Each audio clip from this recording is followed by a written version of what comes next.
नमस्कार साथियों, आईसीआर मध्य भारत समाचार के इस अंक में पुनः एक बार आपका हार्दिक स्वागत है।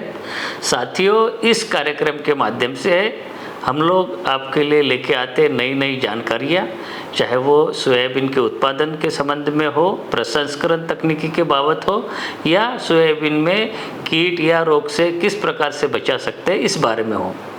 लेकिन इस सप्ताह में हम आपके लिए लेके आए हैं सोयाबीन के किसानों को अपने खेत में कौन कौन सी पद्धतियों का अपनाना चाहिए, और इसके लिए प्रस्तुत है सोया कृषकों के लिए साप्ताहिक सलाह। लेकिन उससे पहले देखते हैं पिछले सप्ताह के हुए मुख्य समाचार। मेरा गांव मेरा गौरव कार्यक्रम के अंतर्गत विभिन्न गांवों में इस वर्ष 250 अग्रिम पंक्ति प्रदर्शनों का आयोजन। वैज्ञानिकों ने किया निरीक्षण, फसल की स्थिति संतोषजनक। संस्थान के निदेशक डॉक्टर के.एच. सिंह ने किया मालवा एवं निमाड़ के विभिन्न जिलों का दौरा।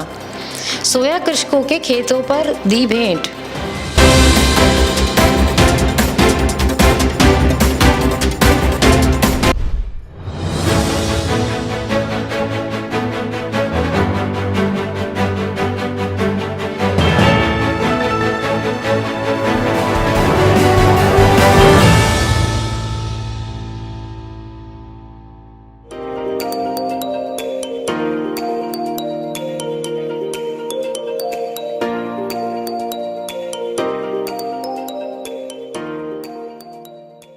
नमस्कार साथियों, सोयाबीन की खेती किए जाने वाले बहुतायत क्षेत्र में सोयाबीन की बोनी हो चुकी है, लेकिन छिटपुट स्थानों पे ऐसे कुछ जो ज़िले हैं या कुछ जगह है जहाँ पे सोयाबीन की बोनी होनी अभी भी बाकी है। तो ये दो स्थितियाँ बनी हुई हैं।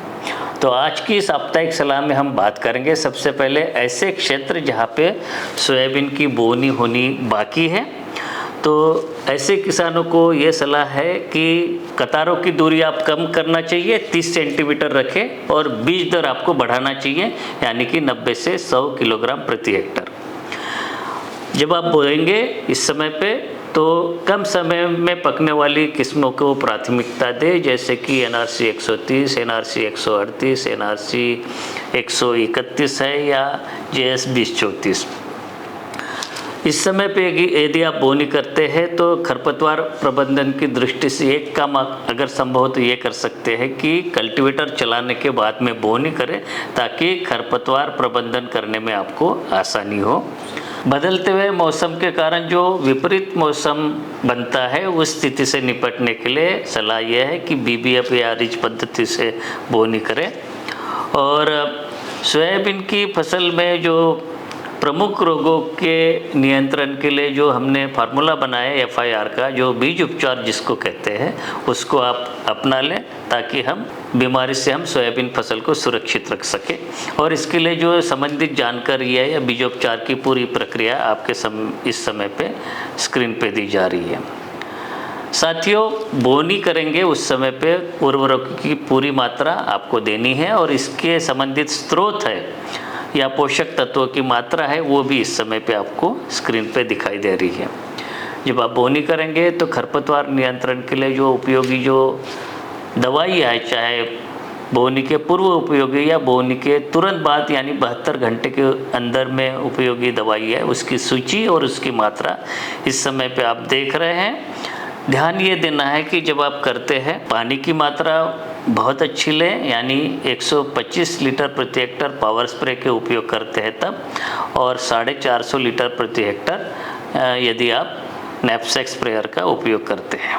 आपको ये ध्यान रखना है कि खरपतवार नाशक का प्रयोग करते बोनी के तुरंत बाद उपयोगी तो सोयाबीन के बीजांकुर भूमि से बाहर आने से पहले आपको करना है, अन्यथा आपकी सोयाबीन की फसल या बीजांकुर प्रभावित हो सकते हैं। अब दूसरी स्थिति किसान भाइयों ये बनी हुई कि जिन किसानों ने पहले से ही सोयाबीन की बोनी हो चुकी है और उनकी फसल लगभग 10 से लेकर 15 या 20 दिन की भी कुछ स्थानों पे हो चुकी है, तो उस स्थिति में हमें क्या करना चाहिए। तो साथियों, जिन किसान भाइयों ने परंपरागत सीड ड्रिल से बोनी करी है तो उनको ये चीज़ ध्यान में रखनी है कि अपने खेत में सुविधा के अनुसार 3, 6 या 9 या 10 कतारों के बाद में निश्चित अंतराल पे देसी हल चला के नाली निकालने की व्यवस्था करें, ताकि विपरीत मौसम की स्थिति में, जैसे कि अधिक वर्षा होती है या सूखे की स्थिति होती है, तो हमारी फसल प्रभावित ना हो। साथियों, जहाँ तक खरपतवार प्रबंधन की बात है, तो अनुसंधान या कॉस्ट इफेक्टिवनेस के माध्यम से हम ये जानते हैं कि वरीयता के अनुसार सबसे अच्छा निंदा नियंत्रण होता है हाथ से निंदाई से, उसके बाद में डोरा या कुल्पा, और उसके बाद में हम प्रयोग कर सकते हैं अनुशंसित खरपतवार नाशकों का। तो जो भी आपको संभव हो उसमें से कोई भी एक तरीका ले वरीयता के अनुसार। यदि आप खरपतवार नाशकों का छिड़काव करते हैं तो पानी की मात्रा, जैसे मैंने बताया, कि पर्याप्त मात्रा ले, और इसके लिए जो खरपतवार नाशक के छिड़काव के लिए कोन है नोजल का, वो आपको बदलना पड़ेगा, और इसके लिए विशेष रूप से आपको आता है फ्लड जेट नोजल या फ्लैट फैन नोजल।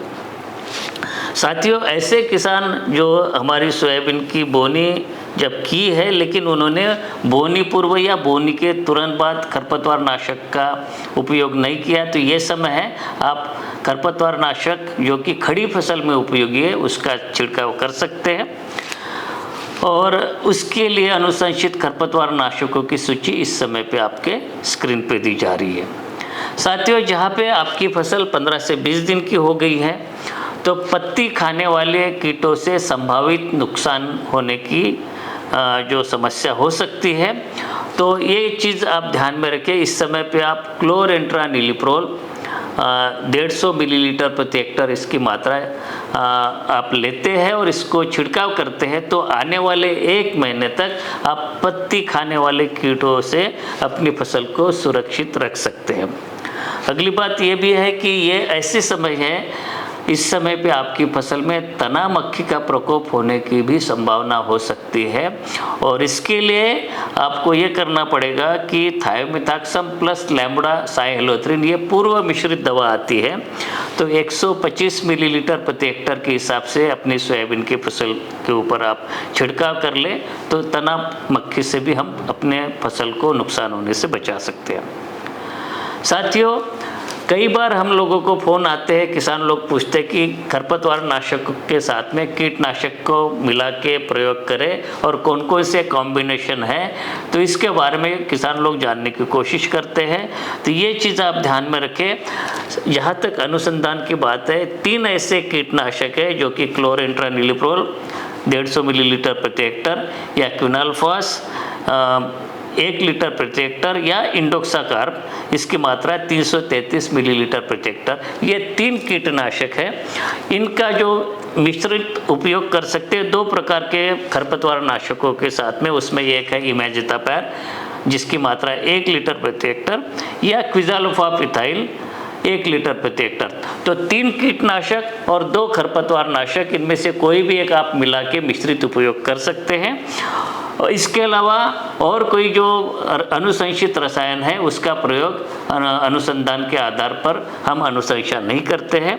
तो आपको ये ध्यान में रखना है कि जिन रसायनों के मिश्रण के संबंध में कोई वैज्ञानिक अनुशंसा या पूर्व अनुभव नहीं है, ऐसे मिश्रण का उपयोग कदापि नहीं करें, इससे हमारी फसल को नुकसान होने का ज़्यादा खतरा रहता है।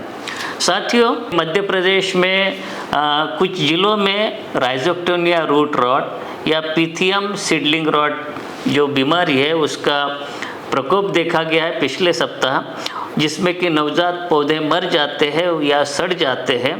तो ऐसे बीमारी से बचने के लिए हमें ये करना है कि जहाँ पे बहुत लंबी गैप हो गई, जहाँ पे पौधे मर गए, वहाँ पे संभव हो तो बीज डालें, यानी गैप फिलिंग करें। और अगर आपको लगता है कि पूरी की पूरी कतार इससे प्रभावित हो गई और मर गए हैं, तो आप वहाँ पे दोबारा से बोनी कर सकते हैं। तो साथियों, ये थी इस सप्ताह की साप्ताहिक सलाह। अगले सप्ताह के लिए आज्ञा दीजिए, तब तक के लिए नमस्कार।